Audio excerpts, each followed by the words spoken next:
Episode 22. Mengapa? Apa yang terjadi? Dan di mana Diva sekarang? Ucap Brian, bingung. Maaf, Pak. Saya di sini hanya menjaga gerbang. Jadi saya tidak tahu banyak soal ini. Tetapi yang saya dengar adalah Tuan Muda Azal dan Nona Diva ingin berpisah karena Tuan Muda Azal telah menemukan cinta pertamanya. Jelas penjaga gerbang tersebut yang berhasil membuat Brian kebingungan karena tidak mengerti. Baiklah, kalau begitu aku permisi. Ucap Brian tidak mau bertele-tele lagi. Brian bingung dengan perkataannya sang penjaga gerbang. Sebaiknya aku ke rumah Diva. Saat sekarang dia pasti akan ada di rumahnya. Iya, tentu saja, karena dia tidak akan pergi jauh. Racau Brian seperti orang gila.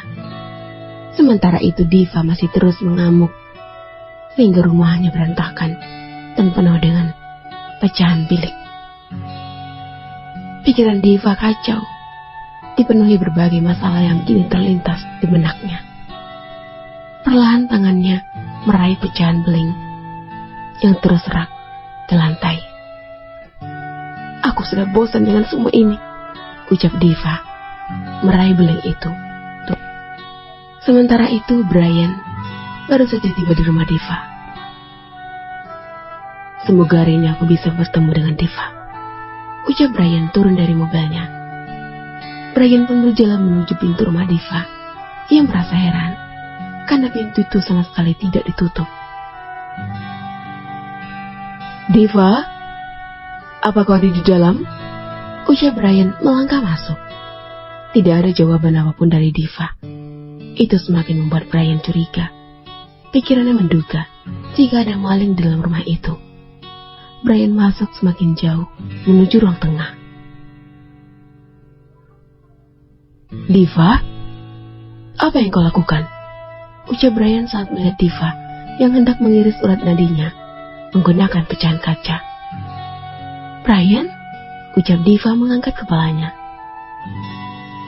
Diva, jauhkan benda itu dari tanganmu, ucap Brian mencoba mendekati Diva. Tidak, jangan mendekat atau aku akan benar-benar melakukannya, ucap Diva dengan mata merah dan rambut acak-acakan. Baiklah, dengarkan aku. Mati itu bukan jalan terbaik untuk menyelesaikan masalah yang ada. Hanya akan menambah masalah, ucap Brian perlahan mendekati Diva. Dengan sigap Brian memegang tangan Diva yang memegang serpihan kaca tersebut, dan hasilnya tangannya yang terluka. Lepaskan aku, teriak Diva saat Brian memeluknya. Diva, sadarlah dengan apa yang kau lakukan. Apa kau ingin mati dengan cara konyol seperti ini? Ucap Brian memeluk erat Diva. Tiba-tiba Diva merasa perutnya begitu sakit. Perutku, ucap Diva memegang perutnya. Diva, apa yang terjadi? Ucap Brian bingung. Tolong, cepat bawa aku ke rumah sakit. Bayiku, ucap Diva jatuh pingsan. Brian kaget dengan perkataan Diva. Baik, ucap Brian menatap Diva yang pingsan di pangkuannya. Brian menghentikan pikirannya dan langsung menggendong Diva masuk ke dalam mobilnya. Brian mengendarai mobilnya dengan kecepatan tinggi dan tidak butuh waktu lama, ia pun tiba di rumah sakit. Diva, bertahanlah, kau akan baik-baik saja, ucap Brian. Suster, tolong, teriak Brian. Dua orang suster itu bergegas membawa brangkar dan menaruh Diva di atasnya. Suster, di mana dokternya? Ucap Brian khawatir. Sabar, Pak, ucap suster itu menahan Brian yang hendak masuk ke dalam ruangan Diva. Tidak lama kemudian, Dimas pun tiba. Dokter, Diva dalam bahaya, cepat, ucap Brian sambil memegang kerah baju Dimas. Diva, ucap Dimas kaget. Mendengar nama Diva, seketika Dimas langsung masuk ke dalam ruangan tersebut. 2 hari ini Dimas terlalu sibuk dengan pekerjaannya, sehingga ia tidak sempat untuk menemui Diva, bahkan menanyakan kabarnya. Dengan segera Dimas menangani Diva dan memberikan Diva alat bantu pernapasan. Dokter, ini hasil lab pasien, ucap suster yang mendampingi Dimas. Dimas mengambil hasil lab Diva dan membacanya. Tidak, ini tidak mungkin, ucap Dimas menitikkan air matanya. Dokter, ada tumor di rahim perempuan itu, tetapi dia sedang hamil. Hanya ada satu jalan untuk menyelamatkan dia. Kita harus menggugurkan kandungan itu, ucap suster itu kepada Dimas. Sepertinya Diva sudah sejak lama mengidap penyakit berbahaya ini. Tetapi mengapa dia merahasiakannya? Batin Dimas. Dok, apa yang dokter pikirkan? Tanya suster bingung. Maafkan saya, tetapi kita tidak bisa bertindak jika dia belum sadar, Sus, ucap Dimas menahan tap Diva yang terbaring lemah. Sementara itu Brian masih menunggu di luar.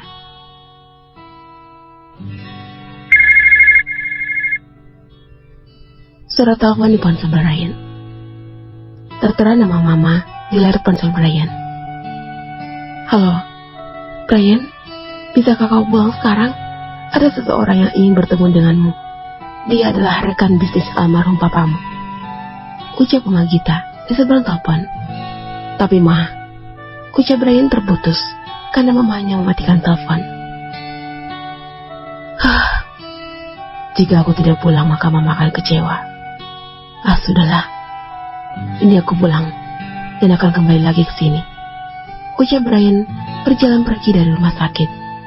Sementara itu, Sus, tolong temui orang yang bawa Diva ke sini tadi, ucap Dimas.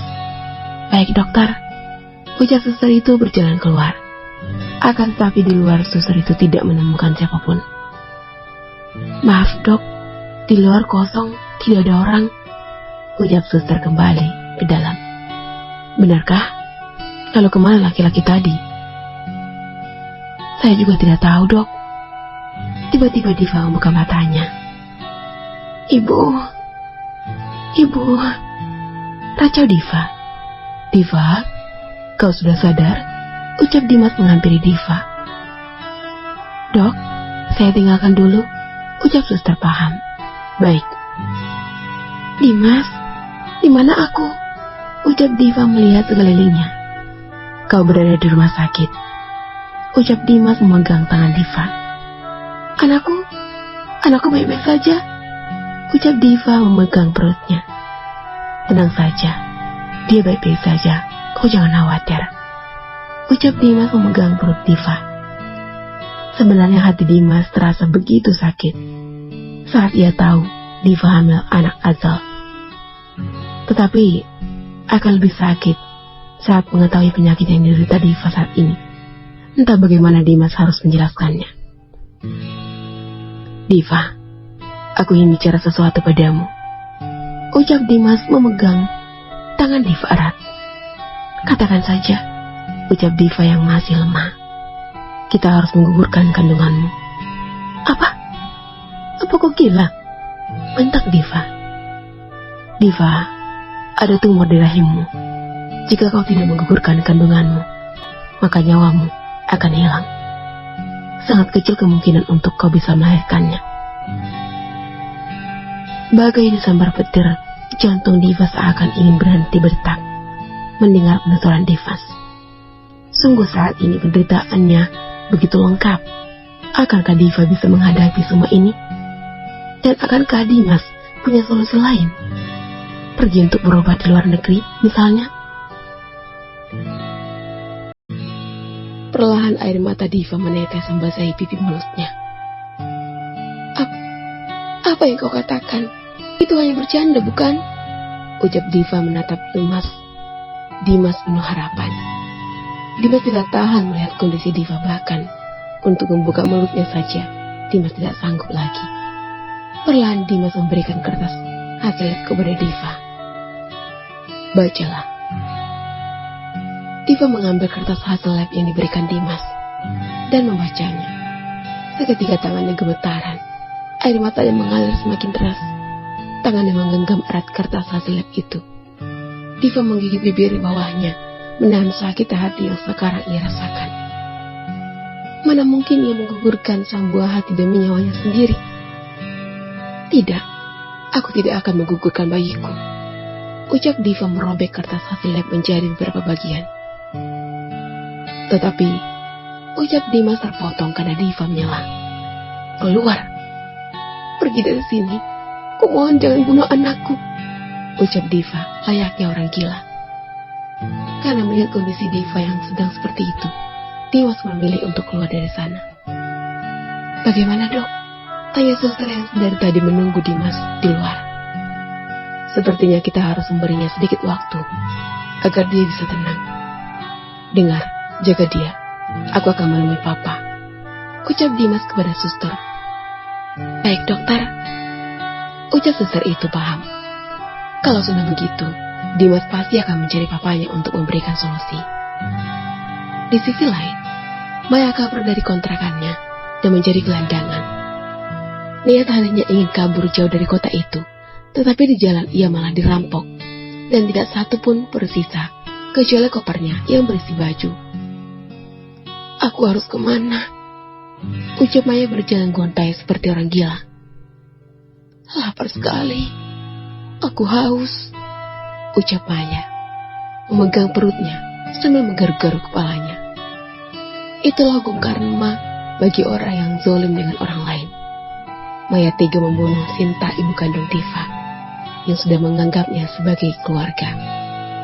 Semua itu dilakukan Maya demi menikah dengan Adnan dan merebut semua harta Sinta. Tetapi yang namanya kejahatan tidaklah selalu menang. Tiba saatnya hukum karma itu datang, bahkan 2 kali lipat lebih sadis. Sementara Adnan menyerahkan dirinya kepada polisi dan dikenakan hukuman seumur hidup penjara karena terkenal pasal berlapis, mulai dari korupsi, bersekongkol dengan Maya untuk rencana pembunuhan Sinta dan kasus lainnya. Sementara itu di sisi lain, Zela, ada apa? Kenapa kau tiba-tiba ingin bertemu? Bukankah hari ini kau sudah mulai masuk kerja lagi di kantor Diva? Ucap David sambil meminum jusnya. Posisi Zela dan David sekarang sedang berada di restoran. Itu dia masalahnya. Tadi pagi kakak ipar masuk rumah sakit dan salah satu karyawan di kantor menelponku. Lalu aku menanyakan apa yang terjadi. Mereka hanya bilang jika kakak ipar mual-mual dan pusing. Aku curiga ada yang disembunyikan oleh kakak ipar, ucap Zela menghentikan makannya. Maksudmu ada hal yang tidak dibicarakan Diva kepada kita? Iya, aku menduga jika kakak ipar hamil, ucap Zela terang-terangan. Apa? Hei, kondisikan matamu jika menatapku, atau aku akan menusuk matamu dengan garpu, ucap Zela mengacungkan garpunya ke wajah David. Maafkan aku. Apa kau yakin jika Nona muda hamil? Ucap David memelankan suaranya. Coba kau pikir. Bukankah gejala-gejala hamil itu adalah mual dan pusing? Bahkan bisa sampai pingsan? Ucap Zela serius. Benar sekali. Tetapi apa yang harus kita lakukan? Apakah kita harus memberitahu Tuan Muda? Tanya David mendekatkan wajahnya ke wajah Zela. Zela memukul pipi David pelan. Kau kejam sekali, ucap David memegang pipinya. Kau itu sangat bodoh. Bagaimana kita memberitahu Kak Zil jika kita tidak ada bukti? Ucap Zela menahan emosi. Benar juga, apalagi Tuan Muda sekarang semakin sibuk dengan Luna. Sudahlah, biarkan aku yang menyelidiki ini, ucap Zela menatap David kasihan. Tidak, aku akan membantumu, bagaimanapun caranya, ucap David memegang tangan Zela. Sementara itu di sisi lain, Kak, kapan kau akan sadar keluarga kita hancur karena perempuan itu? Ucap Marisa duduk di samping ranjang Tuan Beller. Hari-hari Marisa menjaga dan merawat Tuan Beller. Sementara itu Azil selalu sibuk dengan Luna. bahkan melalaikan kantornya. Semakin Azil lalai, semakin leluasa Luna menjalankan rencananya. Dan ia juga berusaha membuat Azil tidak peduli dengan kantornya lagi. Di sisi lain, Dimas mengendarai mobilnya dengan kecepatan tinggi menuju rumahnya.